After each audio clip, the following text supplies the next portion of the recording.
Bago tayo mag-umpisa mga chong, pakilike muna na itong video dahil malaking tulong na iyan sa ating munting channel. Well, mukhang seryoso nga itong si Stephen Holt sa kanyang sinabi na babawi siya sa susunod na game ng Terra Firma Jeep ngayong Commissioner's Cup. Well, ayon pa sa report, maaga at doble kayo dito si Stephen Holt sa team practice at sa pag-ensayo dahil gusto nga nitong makasiguro na nasa tamang kondisyon ang kanyang katawan at upang makuha niya ang tamang timpla o rhythm kapag nasa actual games na.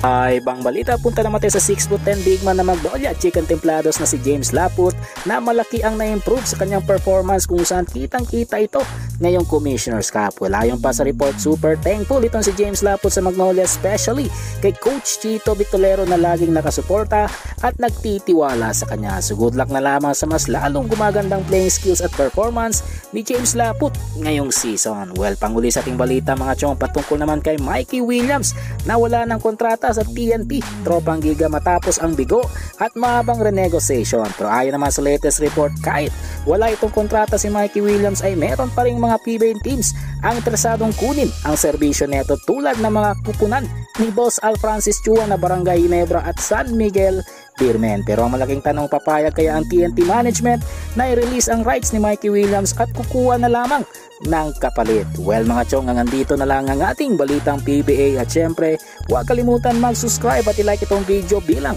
pagsuporta. So this is Channel B once again.